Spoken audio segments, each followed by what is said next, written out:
आज के इस लेक्चर के अंदर हम ARDL अप्रोच जो है को इंटीग्रेशन की उसको डिस्कस करेंगे। ARDL जो है ये एब्रीविएशन है ऑटो रिग्रेसिव डिस्ट्रीब्यूटेड लैग की। जैसे कि अपने लास्ट लेक्चर के अंदर हमने पढ़ा कि को इंटीग्रेशन के लिए हमारे पास तीन किस्म की अप्रोचेस जो हैं वो इकोनोमेट्रिक लिटरेचर के अंदर जो है ना वो एग्जिस्ट करती हैं। जिसमें सबसे पहली अप्रोच जो हमारे पास थी उसको हम एंगल ग्रेंगर अप्रोच का जो है ना वो नाम देते हैं, जो कि रेजिजुअल बेस्ड जो है ना वो हमारे पास एक अप्रोच है। क्योंकि इसके अंदर जो है ना वो हम एरर करेक्शन मॉडल को भी जो है ना वो इस्तेमाल करते हैं। लेकिन जो हमारे पास एंगल ग्रेंगर की अप्रोच है उसकी आप कह लें कि जो करेक्टरिस्टिक होती है वो ये होती है कि it is suitable in case of two variables. यानी अगर हमारे पास दो वेरिएबल्स हों, एक हमारे पास डिपेंडेंट वेरिएबल हो, एक हमारे पास इंडिपेंडेंट वेरिएबल हो, तो उस केस के लिए हमारे पास जो सूटेबल एक अप्रोच है को इंटीग्रेशन की, उसको एंगल ग्रेंगर अप्रोच का जो है ना वो नाम दिया जाता है। उसके बाद जो दूसरी अप्रोच हमने पढ़ी उसको जोहानसन और जूलियस ने जो है ना वो पेश किया, और जोहानसन के नाम पे ही उसको जोहानसन अप्रोच का जो है ना वो नाम दिया जाता है, जिसको मैक्सिमम लाइक्लीहुड अप्रोच भी कहा जाता है। तो ये अप्रोच जो है it deals with more than two variables की, यानी अगर हमारे पास मॉडल के अंदर दो से ज़्यादा वेरिएबल्स हैं तो फिर हम जोहानसन की जो अप्रोच है, टेक्निक जो है, उसको इस्तेमाल कर सकते हैं को इंटीग्रेशन के लिए। लेकिन इन दोनों जो अप्रोचेज़ हैं, जैसे हमारी एंगल ग्रेंगर की अप्रोच है या जो जोहानसन की अप्रोच है, इन दोनों अप्रोचेज़ के लिए जो एक हमारे पास रिक्वायरमेंट है वो ये है कि इन दोनों अप्रोचेज़ के अंदर हमारे पास जो वेरिएबल्स होते हैं उनका ऑर्डर ऑफ इंटीग्रेशन जो है वो सेम होना चाहिए। ऑर्डर ऑफ इंटीग्रेशन सेम होने का मतलब ये है कि अगर हमारे किसी एक वेरिएबल का ऑर्डर ऑफ इंटीग्रेशन 1 है, तो दूसरे वेरिएबल का भी ऑर्डर ऑफ इंटीग्रेशन 1 होना चाहिए।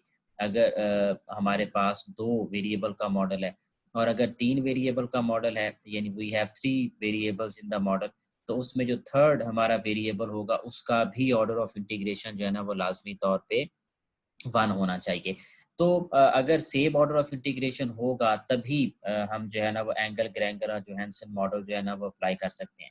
लेकिन प्रैक्टिकली जब हम इकोनोमेट्रिक्स को डील करते हैं, टाइम सीरीज़ डेटा को डील करते हैं, तो हमारे पास ऐसे सिचुएशंस होती हैं, ऐसे केसेस होते हैं जिसके अंदर जो ऑर्डर ऑफ इंटीग्रेशन होता है वो सेम नहीं होता, बल्कि ऑर्डर ऑफ इंटीग्रेशन जो है ना वो डिफ़र करता है। कैसे डिफ़र करता है कि बाज़ दफ़ा इस तरह होता है कि अगर हमारे पास 3 वेरिएबल्स हैं, तो फर्स्ट वेरिएबल का ऑर्डर ऑफ इंटीग्रेशन भी 1 है, सेकंड का भी ऑर्डर ऑफ इंटीग्रेशन जो है ना वो 1 है, लेकिन जो थर्ड वेरिएबल आता है उसका ऑर्डर ऑफ इंटीग्रेशन डिफर कर जाता है। कैसे डिफर करता है कि उसका जो ऑर्डर ऑफ इंटीग्रेशन होता है वो 1 की बजाय जो है ना वो 0 बन जाता है।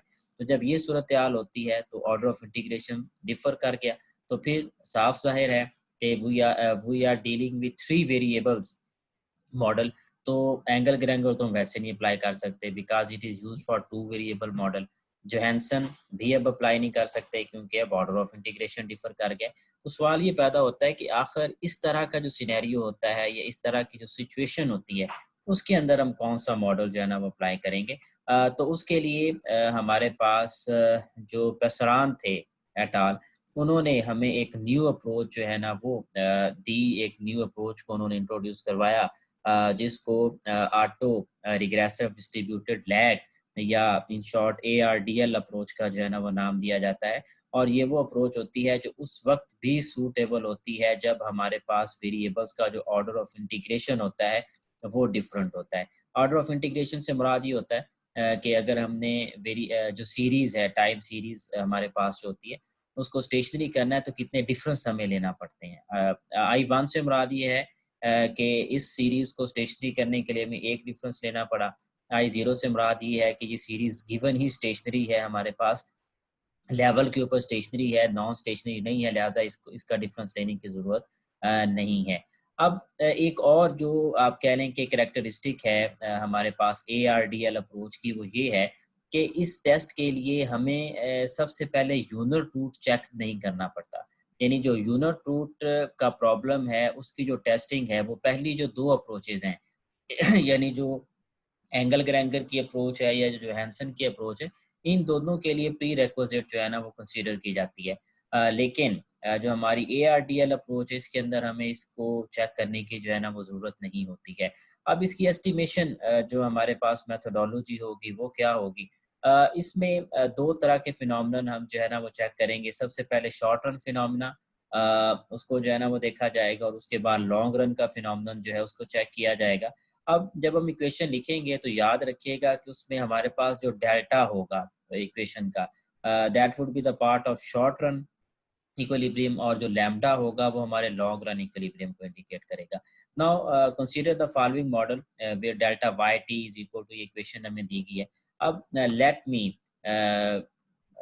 Divide this equation in different parts. तो इसमें ये फर्स्ट हमारे पास जो आप कह लें अल्फा है, this is our intercept term, ये हमारे पास हमारी इंटरसेप्ट टर्म है। अब इस इक्वेशन का जो पहला पार्ट है, ये जो फर्स्ट इक्वेशन है, ये हमारे पास, ये मैंने नीचे लिखा भी हुआ है, ये हमारे पास शॉर्ट रन फिनोमेना है। शॉर्ट रन फिनोमेना का कैसे पता चला कि हमारे पास ये देखिए जो आपके डेल्टाज हैं ये लिखे हुए हैं, जो ऊपर भी मैंने कहा कि डेल्टा जो है ना वो शॉर्ट रन को जो है ना वो इंडिकेट करता है। अब इसमें देखिएगा ये वाई टी माइनस वन हमारे पास एंडोजिनस वेरिएबल है, जबकि जो एक्सेस हैं ये देखिएगा, ये एक्स जो हैं ये सारे के सारे हमारे पास एक्सोजिनस या एक्सप्लेनेटरी वेरिएबल्स जो है ना वो कहलाते हैं। अब अगर इस इक्वेशन का दूसरा पार्ट देखें तो इसमें हमारे पास ये देखिएगा लैम्डाज आ रहे हैं। तो लैम्डाज मैंने ऑलरेडी बताया, ऊपर भी हमने पढ़ा कि ये लॉन्ग रन फिनोमेना के लिए हम इस्तेमाल करते हैं। फिर इस मॉडल के अंदर और इस इक्वेशन के अंदर हमने जो डी है इसको इंट्रोड्यूस करवाया, और आप सब जानते हैं कि जो डी है ये डमी वेरिएबल है, ये डमी को हमने इंट्रोड्यूस करवाया है। और डमी को इंट्रोड्यूस करवाने का मकसद ये है कि अगर हमारे टाइम सीरीज डेटा के अंदर कोई शॉक है या हमारे टाइम सीरीज डेटा के अंदर जो है ना स्ट्रक्चरल ब्रेक है, कोई स्ट्रक्चरल चेंज आई है, तो उसको जो है ना वो कैप्चर किया जा सके। तो ये हमारा जो है ना वो मॉडल है। तो सबसे अब हम ये देखते हैं कि आखिर हमने जो प्रोसीजरल स्टेप है वो कैसे जो है ना वो फॉलो करने ARDL अप्रोच के अंदर जो है।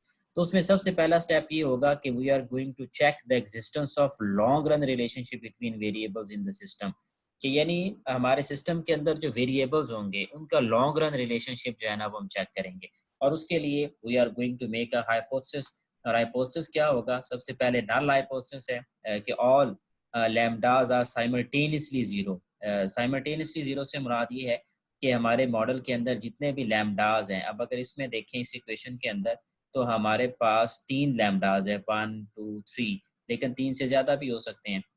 सो हम कंसीडर करते हैं कि all these lambdas are equal to zero, तो ये नल हाइपोथेसिस होगा। तो अगर ये सारे जीरो के इक्वल हैं तो इट मींस कि there exist no long run relationship between the variables, यानी वेरिएबल्स के दरमियान कोई लॉन्ग रन रिलेशनशिप एग्जिस्ट नहीं करता। तो अल्टरनेटिव क्या होगा कि lambdas are not equal to zero. अगर इक्वल टू जीरो नहीं है तो इसका मतलब ये होगा कि लॉन्ग रन रिलेशनशिप एग्जिस्ट करता है।